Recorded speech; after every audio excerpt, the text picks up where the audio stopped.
packing for travel, packing for trekking, packing for voyages, just in general packing. But I'm actually packing for a trip to Everest Base Camp. Next week I leave to go to Kathmandu, Nepal. So in the off season, when I'm not sailing somewhere or on the water, I like to do high altitude trekking or the Grand Canyon, something that's more adventure travel. Well, today we're going to go over how to pack for Everest Base Camp trek. But a lot of the items I'm packing can also stem over into packing for a long voyage, packing for trekking and elsewhere in the world. This particular time, I'm going to be at high altitude. So I'm going to 18,000 feet, maybe 19,000. So it's a little different depending on where you are in the world and the weather conditions. Because when I fly into Kathmandu, Nepal, it's going to be like 78 degrees Fahrenheit. So that's pretty warm since it's right on the border of India, and the corner of India and China is where I'm going. So anyhow, that's what I'm packing for. But as soon as I take a small airplane to Lukla Airport is where the trek is starting out, all of a sudden you're placed in a lot different area. All of a sudden the cold weather clothes have to come out, the trekking clothes, the high alpine gear. So you have to pack for anything from tropical conditions to alpine and Everest conditions. So I'm going to go over that today, and the first thing we're going to start out with is the pack.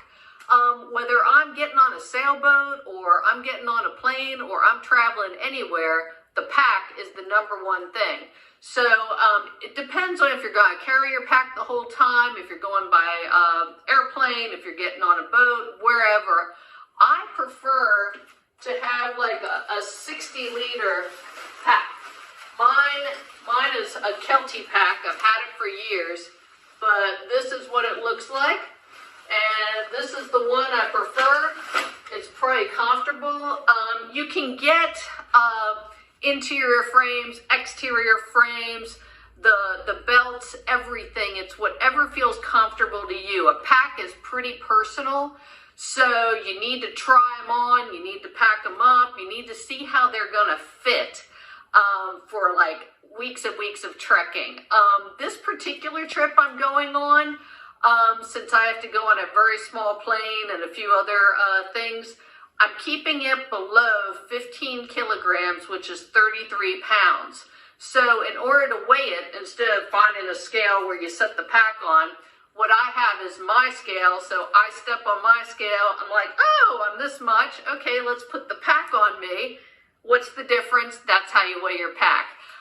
Anyhow, so let's go with the clothing that we're gonna bring along. Since I'm gonna be in all kinds of trekking areas, the first thing on our agenda is the clothing. What kind of clothing you're going to bring, what kind of things stem over. And this is my favorite Gore-Tex jacket, okay? And I prefer it. Everything has a hood of some sort. This is Gore-Tex windproof, waterproof. It's great. I use this in sailing and trekking and any type of high alpine or cold weather, hot weather, anything. It's been with me everywhere. And I tell you what, I'm not going to be a brand person, but I tell you, if you spend money on good gear, it's going to last forever.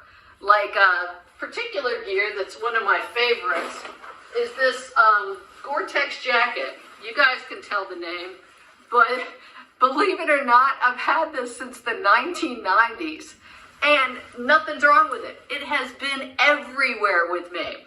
It's a fleece, it's Gore-Tex, it has a hood, it has built-in mittens, it has snaps, zippers, Velcro, it has everything. It has little pockets on the side. So if you can get the better gear, get it. Because it'll last 20, 30 years. You won't be having to spend thousands of dollars to re-up your gear every time you go for a really great adventure in the world. So that's what we're going for right now. Also, I'm bringing fleece. So fleece and down. Okay, this happens to be another brand, but again, get the best you can. This will be lightweight. I do a lot of lightweight stuff, so I can just roll it up and it gets really, really small. And what I do is I have all these dry bags where I put everything in dry bags, squish it down really small, and then I put it all in my pack. So it's really, really compact. It's really, really nice. And then you don't want to forget the sleeping bag. This happens to be a down sleeping bag, and it happens to be this brand, Marmot. But again, really, really lightweight, compacted, so it can either go in your pack. I always put it in a dry bag first, and then it gets attached to my pack. But another thing to consider, also, this happens to be, I think a 15, it's a 15 degree bag, but I prefer a 0 degree bag. Depends on where you're going. You want everything to be breathable, just like your clothes. You want all the clothes that you pack to be quick dry, breathable, not cotton. Cotton kills, so no cotton. You want the moisture to wick away from you, like this. All quick dry stuff, everything quick dry, able to be rinsed out, all that. So going over the clothes that we need, okay, we're gonna go with shirts like this, really lightweight, breathable. We're also going to go with fleece tops. If you can put, if you can have hoods on them, that's even better. The more lightweight it is, the better. Next thing, so when we're packing our clothes in our bag, we're gonna go with our jackets first. You want a variety of jackets, all lightweight, the Gore-Tex, the lightweight, the parkas. You want a good parka. And I have mine totally scrunched down right now in one of these bags. I think it's this one. Yeah, and I have my Gore-Tex pants and everything. So see, right there, I have squished everything down, and I'll be able to fit all my high alpine, really cold gear in there. Again, socks. Socks are extremely important when you're trekking or when you're climbing or just in all kinds of different weather. I prefer, okay, there's a few brands that you can get. These are the brands I prefer, whether Wigwam, Smartwool. But the deal is, it has to have extra padding up front and in the heel. And these happen to be wool blend or all wool. Don't go with cotton. Don't go with anything weird. And test them out ahead of time. Make sure that you're not like constantly pulling them up. They're not bunching by your toes, anything like that. So I prefer wool socks because you don't want to get a blister when you're out there. But now that we're on socks, shoe wear, okay? Since I'm going to be trekking in the Himalayas for a while, okay, I have some really, really good boots. I've had boots in the past that just pretty much fall apart. I had a pair actually fall apart in the middle of the Grand Canyon, and I ended up finishing the trek with just like, yeah, pretty much my flip-flops. It was not a good day. But good pair of alpine boots, another lightweight pair. You kind of want these to be waterproof, support your ankle, support everything. Something that's stitched, you know, pretty much not glued. I happen to go with Vask. It's just my favorite brand that fits my foot the best. But these are waterproof, and I've been to the gym for weeks, putting my pack on me, wearing my boots, and just getting ready for this. I've gone with the treadmill and an incline, got my boots on, got my pack, because you want all your gear to be broken in before you go on this trek. Another thing is, if you don't want to do your boots all the time, trekking shoes. Trekking shoes are good as well. Again, you know what fits your foot better and what feels better on you. These are what I prefer. I get something like this. You know, these are my trekking shoes.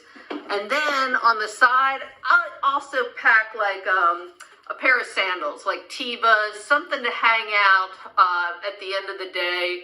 Put your feet up. You don't want to be in the boots all the time. So I have also compiled. You can either set this video on pause, and I'm going to show you the list. This is the list of items that you need.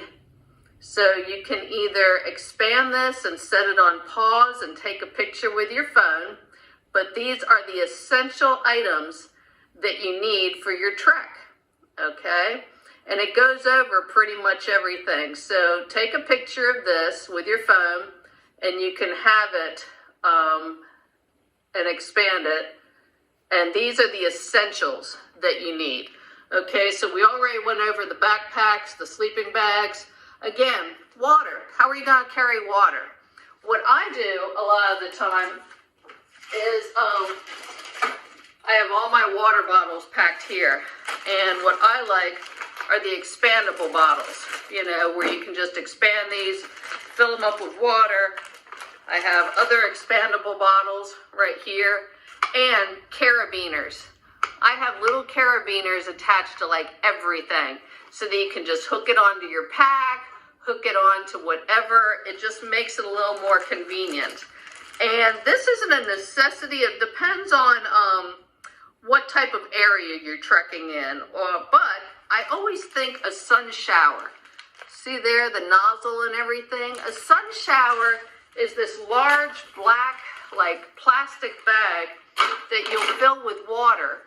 And it enables you to wash your hair, take a shower, just kind of clean the trekking dirt or the trail dirt off of you at the end of the day. Or, you know, sometimes you might not be near civilization. Where I'll be trekking up to Everest, up to base camp of Everest, they have these places called tea houses along the way. And you can book a tea house to stay in. You can just camp out, you know, it depends on your conditions wherever you're going. But the most primitive areas in the world, a sun shower is kind of good, you know. That and baby wipes. Do not forget your baby wipes.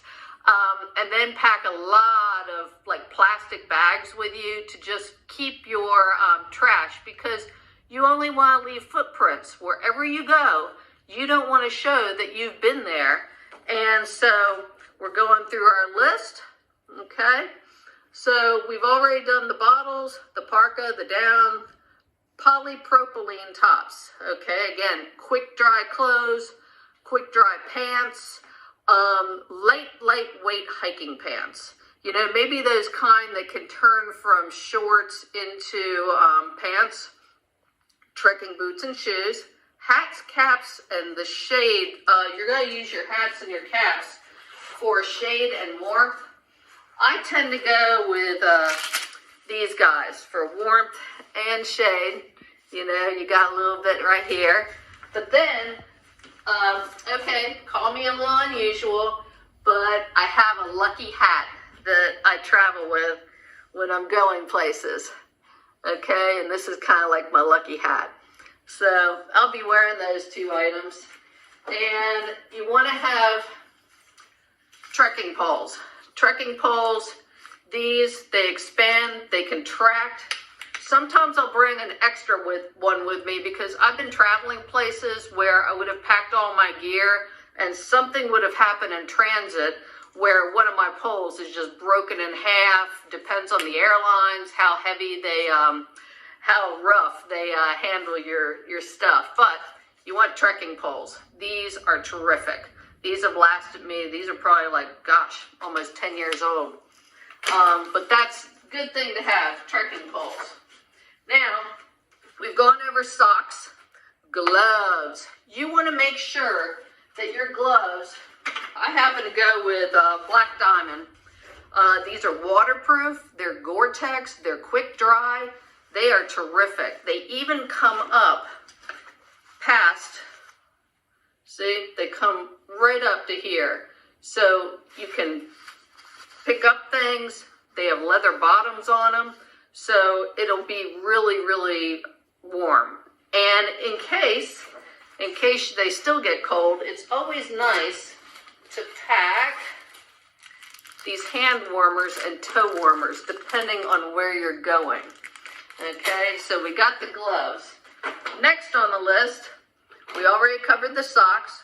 We covered the windproof Gore-Tex pants. That was our snow pants and everything else that we're packing. Pack towel. Okay, you're not going to bring some giant cotton towel. Instead, we're going to bring, right here, my pack towel. So, this sucks up tons of water. Okay, so when you're trekking, it's easy. You can suck up the water off of your body, your hair, everywhere, and then you just wring it out. And then you can hang it on the side of your pack as you're, trekking around, and it'll dry instantly. It dries pretty fast. So you want a really nice pack towel. So these are really lightweight. You can roll them up, stick them in your plastic, so pack towel. Next, headlamp and light. You want to know where you're going. You might have planned, to be in a certain camp at a certain time and maybe not made it there in time. So you're going to need a headlamp, okay? This is good for sailing as well. Any type of trekking, you should always have a headlamp or a small flashlight with you. Plus, I dropped by the Dollar Tree and I have like a little tiny headlamp too. These are only like $1, but this one's slightly more expensive. It comes with a rechargeable battery. That again, think about all the items that you have that require batteries. Okay, you either want to have rechargeable stuff, and this is how I travel. I'll charge almost everything I have with a solar charger. These things, they have little lights on the end. Okay, I have a little compass built in, little carabiner, and I tell you what, it charges something like 2 seconds, 2 minutes, Depends on how low it already is. But these only cost like maybe $20. You can order them on eBay or any place off the internet. But I always travel with a couple of these.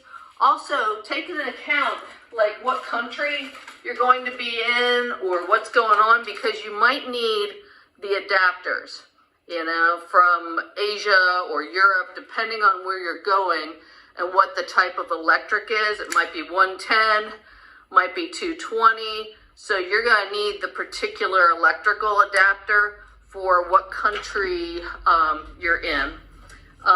So we've gone over pack towel, headlights, camping poles or the hiking poles, personal first aid kit, okay? And then personal products, sunscreen and sunglasses. So right now, for my first aid kit, you have to make it a personal one, because you have to remember to pack any meds that you may need along the way. I prefer baby aspirin. Baby aspirin's a good thing. Everybody's like, oh, you don't take pills. They taste good. I like cherry flavored, but I like baby aspirin. That's my thing. I have in my little medical kit, I have it, outlined. I have a carabiner. I have a little handy. This thing is packed. I have a pair of tweezers in here. I have the hand warmers. I have in case you sprain your ankle. But I have the emergency blanket in here. I have gloves. But in case something worse happens, say you sustain a really deep cut, okay, it's always good to have this, the bleed stop, okay? In case somebody has like a really deep wound, say they were caught in a rock slide, say they fell down and their hiking pole jammed through their, ankle or something crazy where there's a lot of blood, you want to put this bleed stop on it. Then you want to dress it, and of course you want to wear gloves whenever you're working with other people's blood. It's a hazmat situation. You never know what other people have. But I carry like tons of gauze, tons of like just different things, and a little bit just in case aches and pains, lidocaine. But I also used to be a firefighter paramedic. So my emergency bag might be a little different than your personal ones. So kind of stock everything to your level. You know, stop a bleed really quick. Stings, antibiotics, Band-Aids, you know, just go through, but I'll do another video on what exactly I have in my repertoire in my first aid kit. But that's another thing. So we got the first aid kit. Also, your sunglasses. If you're going to be around a lot of water, I prefer the polarized lenses to where you can see through the glare in the water. Yeah, I prefer those. But this time, I happen to be going with glacier glasses. Okay, these glacier glasses, there's something called snow blindness, or when everything's like so bright that it really messes with your retinas and everything in your eyes. So it's nice to have good glacier glasses with sides right here. Don't really have to have them polarized, but it's good to have a good pair of glasses for wherever you're going, and that helps a lot. Things that you also might want to bring. Okay, if you're going towards high altitude, or if you're on a ship, a boat, whatever way that you're traveling, okay, always think about certain sicknesses that can happen. Okay, for instance, I'm heading to Kathmandu, Nepal, and Everest Base Camp, which 18,000, 19,000 feet. That's pretty high up there, and I'm coming from sea level. So there's something called high altitude sickness, okay, which actually is pulmonary edema, cerebral edema. It's water gathering on your brain and your lungs. You'll cough. It's a really, really bad thing, and lots of people die from it. So there's some preventatives that you might want to think about when going to high altitudes like that. Of course, clear it with your doctor, but this is the particular medication that I am bringing to Everest Base Camp with me. And you check with your doctor, make sure it's cleared for you personally. But this is the high altitude sickness preventative medication that most people climbing Everest and going to high altitudes in the world, this is what they take. So you can do the research yourself, but this is what I'm going to be taking. I'm going to cut mine in half and it's going to be 62.5 milligrams. It's the same thing. It's just like the generic name versus the drug name or whatever. But lots of people take this. So you have to think about, just like seasickness, it's the same thing, motion sickness. If you're on a boat for a long time, you have to think of different things that can occur to your body when you're in different types of environments like that. So another thing, we're going to go through some things that were not on the list, but that I take all the time. This is your necessary list, the one that I already gave you guys. These are necessities to go in your pack for travel and everything. After this, if you still have enough room in your pack and the weight is still good, I, again, keep mine under 33 pounds. That's including your little day pack, you know, things to carry on the plane or just to carry with you. But here's another one in case you want to copy this one too. I'll hold it up. Okay. This is another list of items that I bring that just make my trip a little more cushy, a little nicer. If you're roughing it and you don't have places to take a shower, you can barely get any sleep, you're laying on the ground, you're freezing, these things make it a little nicer. Anyhow, let's go through these. Camera. Okay, you want to document this trip. You want to go, hey, look where I went. Oh my gosh. So I'm bringing my phone, and I bought a digital camera. Had to have the neighbor show me how to set it up, but digital camera. That way you have like extra shots, everything in case your phone's not working at higher altitudes, because think about it. We're going to be in like 20, 30, 10 degrees. Will your electronics work in really, really crazy conditions? If you're on a boat, will they work in damp conditions, humid conditions, hot, cold, freezing? You have to think about the conditions you're going to be in and how you want to document your trip and this voyage or your trek. So different things. Again, I already went over the outlet adapters. For where, if you're going to Asia, England, Europe, wherever, you definitely need certain adapters for their electrical grid. Batteries, solar chargers, that's another thing. I always bring them with me. Camelback, your water system. If you're trekking, if you're topside on your boat and you're on a voyage somewhere, you don't want to keep running down and getting water bottles and all this. So this would be the water bladder that goes in the Camelback. And you can just be doing whatever you're doing, whether it's trekking, whether it's steering a sailboat, whatever. And you just drink from it as you have this thing on your back. But it's really convenient if you're doing a lot of work. People doing races. Those endurance races will race with some of these. But it's good to just carry your water instead of, always trying to fill up your bottles, get everything straight. But that's an idea to bring. Again, baby wipes or TP. You always have to think about your personal stuff that you're doing. So I always bring baby wipes. And this is what my little personal package looks like. I have my baby wipes, I have lotion, suntan lotion also, and carabiners and everything, because you don't want to be uncomfortable this whole time. And if you're going to a very dry climate, which the Himalayas and the area where I'm going next week is very, very dry. So bring chapstick. You're going to be out in the sun at high altitudes. You have to bring sunscreen. And you just have to think about, how is your skin going to react? Are you going to be uncomfortable the whole time? Another thing, I always bring the pump and the straw for water filtration systems. Okay, what they look like, here's what I get.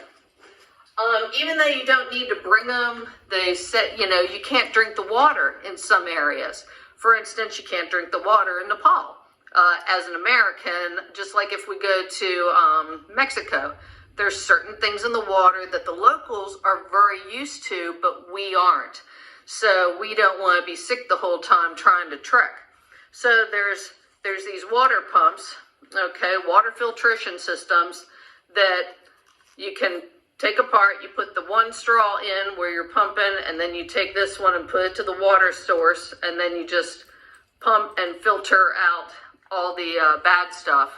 And then if you don't have time for that, there's something called a straw where you put it in the water source and you drink from it. And this is like right to the source where you're drinking out of like a mud puddle or something. But, you have to take into account, are you going to have water the whole time? Because water is really necessary. And then if you don't have something like that, you're going to need right here iodine tabs, and then the item that makes the iodine taste go away. But usually you have to stick this in your water, wherever you filled up the yucky water, into a bottle. You have to put one of these tabs in, and then the one that takes out the iodine taste, and it usually takes like 30 minutes for the water to be good. Otherwise, you have to boil it. Okay? And so right now, we've already done that. We talked about the high altitude sickness preventative meds as well. Sandals, yep. Whether you can wear them going through the airport, it's just a little more comfortable, or wherever you're trekking to. If you're on a boat, think about the non-marking sandals or shoes. This time, I'm going to bring my Tevas, because, I'll wear socks with Tevas. It's just a little more comfortable sometimes. Money belt, okay? What I normally do, this is my little money belt, And I'll have my passport in here. You know, you stick your passport in, all your essentials, some money, and you just put it on your person, but you kind of tuck it in underneath your shirt so not everybody in the world knows that that's where you're keeping everything. And also, don't forget to make copies. Make copies of any important paperwork that you need, you know, from your ID, your passport. Make a copy of your passport, exactly. All important numbers, your trip itinerary, you know, in case you're like, oh my gosh, what was my flight number? I can't bring it up on my phone or the internet. What day did I fly out? What day do I need to be here? So it's always good to have, you know, your itinerary, or in case something happens, give your itinerary to friends, family, whatever. Again, I went over money belt, what to put. Here's another thing. If I'm trekking a lot and say something happens where your money belt's lost or something, I always put an extra copy of who I am, like my passport and my ID, and maybe a large bill of some sort underneath my sole in my boot when I'm trekking, just in case anything happens. Also, for going to this particular country, like Nepal, they required me to have supplemental insurance. So there's something called global rescue insurance. And it's not just like your medical insurance that you have in the States. It's actually like, hey, I got damaged in an avalanche, or I need to be medevaced out of here, or something catastrophic has happened, and they will send in the necessary means to get you out of there. So you want to look up global rescue insurance, and it doesn't cost that much. I usually just get it for a year instead of per trip, because this trip is going to be like 16 to 20 days. And so instead of just getting it for that trip, because right after I go somewhere else, I get it for the whole year, and I think it was like $350, but it covers all trips for a year. So in case you feel like, hey, after hiking the base camp of Everest, let's go do Kilimanjaro, let's go sailing in the Med, it covers it. So again, supplemental insurance like that, you know, rescue insurance, that type of thing. Again, you might want to bring a journal, a book, travel pillow. It's all up to you and how you like to travel. So we can go through. Oh, another necessary thing that I really, really like is snacks. You got to bring snacks. Okay, whether it's a bag of M&Ms to share with somebody else. I prefer coconut flakes. It's healthy, keeps your energy up as you're trekking, and you don't want to be hungry, and you don't want to be thirsty or uncomfortable. So I hope this helped you guys a little bit. But let me just reiterate: this is the pack list right here. If you want to take a picture of it, pack list, the initial, like these are the must-haves in your pack. Okay, take a picture of that. And then after that, the things that will just make life a little nicer. Okay, these are the items that I also like to bring. It's not on my list that they send usually, but take a picture of this. Anyhow, this has been Sailing Adventures with Island Girl, but I'm going on alpine trekking right now to Everest Base Camp, and I hope everybody liked my video, and get ready. In a couple weeks, I will start showing the trek pictures. Anyhow, Sailing Adventures with Island Girl, this is Laura. Have a great day. Bye.